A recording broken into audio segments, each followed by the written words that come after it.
სადოლიძის ადვოკატთან დაკავშირება ჟურნალისტის სიუჟეტის მომზადების პროცესში ცდილობდა, თუმცა ეს შეუძლებელი აღმოჩნდა. ეთერში ანონსის გასვლის შემდეგ იგი თავად დაგვიკავშირდა და განაცხადა, რომ მისი დაცვის ქვეშ მყოფი მართლაც იცნობდა ES-Telas-ის ფინანსურ დირექტორს, თუმცა ჩათვლებთან საერთო არაფერი ჰქონდა.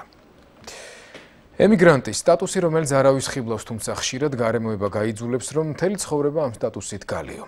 გივი ზალდასტანიშვილმა ასე ზალდასტანის გვარით და ემიგრანტის სტატუსით ჯერ საფრანგეთში იცხოვრა, შემდეგ კი ამერიკაში. საბოლოოდ ფესვებს მაინც ვერ მოწყდა და 80-იანი წლების მიწურულს სამშობლოში დაბრუნდა. იქ საიდანაც სულ ბავშვი წაიყვანეს.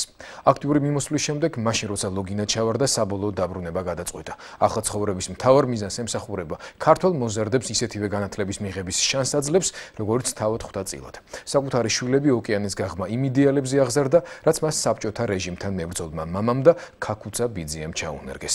ოკეანის გამოღმა კი ცდილობს ახალგაზრდები ზე სახელმწიფოს ღირებულებებს აზიაროს.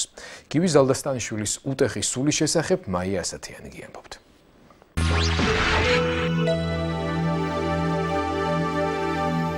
Now if you want, you can undo your whip as you're doing this. Just keep turning your whip. დღეები ერთმანეთს გაჭრილი ვაშლივით გავს. ცხოვრებაც ტიპიურია, ამერიკული. ბოსტონთან ახლოს პატარა ქალაქში მეზობლებს ცხენზე ჯირით სასწავლის. ეს თამარას ცხენების ფერმაა, გვარად ზალდასტანია წარმოშობით ქართველი. ერთადერთი ქართული სიტყვა მახსოვს. ვაშლი. ვაშლიც და ის ყველა დანარჩენიც, რაც წლებმა დაავიწყა, ბებიამ ასწავლა, მამის დედამ. ახლა თბილისი უფრო სხვანაირია, ვიდრე მაშინ წლების წინ, როცა პირველად დაბრუნდა. საფიქრალადაც ახლა მეტი დრო აქვს. 5 წლის იყო, როცა მშობლებთან ერთად საფრანგეთში აღმოჩნდა. ამბობს, რომ ემიგრანტი არასოდეს ყოფილა. ყოველთვის აქ იყო, როცა ჯერ ისევ ბავშვი პარიზში ცხოვრობდა, მერე როცა ოკეანის იგით ამერიკაში დასახლდა და 1987-შიც. ყველასთვის მოულოდნელად 62 წლის განშორების შემდეგ პირველად სამშობლოში რომ დაბრუნდა. ისე ლამაზდება ჩვენი ქალაქი მერმერა. ის პატარა ქუჩა და სახლი ბავშვობაში რომ ცხოვრობდა 62 წლის შემდეგაც ძალიან იოლად იპოვნა. ფიქრებით აქედან არც არასოდეს დასულა. Always remembering your family. მამას ძალიან უნდოდა ჩვენთვის წმინდანების სახელების დარქმევა, ამიტომაც ქვია ასე: თამარა, ნინო და ნიკოლოზი. მე წმინდა ნინოს მოსახელე ვარ, როცა მამა შენი გივი ზალდასტანიშვილია, ეს ნიშნავს ყოველთვის გახსოვდეს შენი სამშობლო.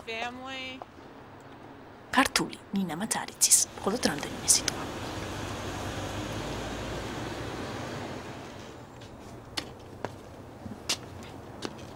მერე როცა დაბრუნდა, მთელი თბილისი თავიდან გაიცნო. ზაფხულში არა? წვანია. ზაფხულში სულ წვანია, დიახ.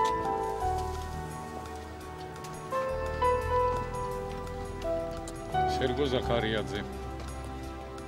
ახლა მთაწმინდაზე გაგუცას საფლავის სანახავად მიდის. გივის ემიგრანტული ამბავით 1924 წლის აჯანყებიდან დაიწყო. გივის მამა გაგუცას მეგობარი და მისი შეფიცული იყო. საფრანგეთში სწორედ აჯანყების ჩახშობის შემდეგ აღმოჩნდნენ. გაგუცა 12 წლის გივის მეხსიერებაში ერთ-ერთი ყველაზე მკვეთრი და ძლიერი მოგონებაა. დღესაც ახსოვს, როცა მამამ მომაკვდავი მეგობრის სანახავად წაიყვანა. გივი ძმასთან ერთად ავადმყოფის საწოლთან თამაშობდა. მერე ჩოლოღაშვილი უეცრად გონზე მოვიდა და ბიჭებს დაუძახა და უთხრა, რომ ცხოვრებაში ყოველთვის შეტევა და თავის დაცვა მთავარი, რომ ეს ნამდვილ ქართველებს აუცილებლად უნდა შესძლებოდათ. მერე მის თავთან დაკიდული ხმალი და ფარი გადმოიღო და პატარა ზალდასტანიშვილებს აჩუქა. ასეთი დარჩა გაგუცა 12 წლის გივის მეხსიერებაში. ეს სიტყვები კი მერე მთელი ცხოვრება ახსოვდა.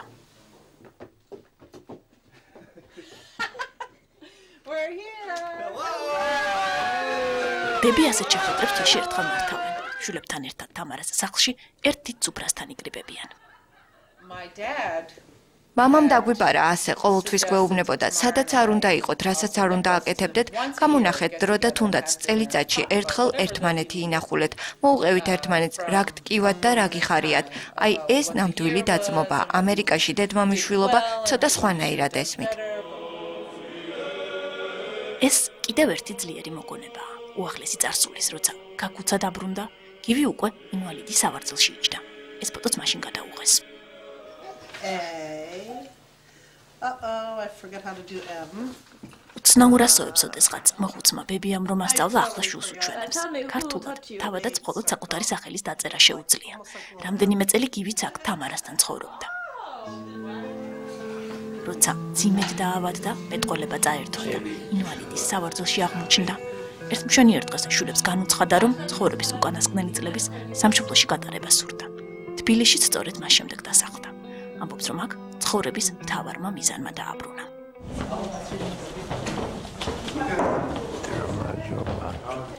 კვირაში რამდენიმე დღეს ამ შენობაში ატარებს. ეს ქართულ-ამერიკული აკადემიაა, გივი ზალდასტანის დაარსებული. იდეა ჯერ კიდევ ჰარვარდში სწავლის დროს დაებადა. უნდოდა რომ თბილისში პატარა ქართველებს ნამდვილი დასავლური განათლების მიღების საშუალება ჰქონოდათ. აი მამას ოთახი. აი იქ ცხოვრობდა, როცა ჰარვარდში სწავლობდა. ჰარვარდის საკუთარ გამოცდილებას ახლა მის მოსწავლეებს უზიარებს. ამაყობს, რომ ზალდასტანის აკადემია საქართველოში ყველაზე პრესტიჟული გახდა, მისი კურსდამთავრებულები კი მსოფლიოს წამყვან უნივერსიტეტებში სწავლობენ. გეგმები ძალიან ბევრი აქვს. ახლა სკოლისთვის მიწის ნაკვეთს უნდა, რომ აკადემიას ახალი, უფრო დიდი შენობა ჰქონდეს. ბატონო გივი, სად მოვიდით ახლა? უკვე 87 წლისაა. მამის სიმბოლურ საფლავთან ტვერელის ეკლესიაში ხშირად ყველაზე მეტ დროს ატარებს. ამბობს, რომ მალე სამშობლოში შულებიც ჩამოაკითხავენ. მანამდე კი აქამ საფლავის ქვასთან ზის და სჯერა, რომ მამას ფიქრებით ესაუბრება. და მეორე მსოფლიო ომის დროს კომუნისტების წინააღმდეგ ბრძოლაში დაღუპულ სოლომონსაც სადღაც იმქვეყნად ესმის, რომ ის გივი აქ არის, რომ ის დაბრუნდა.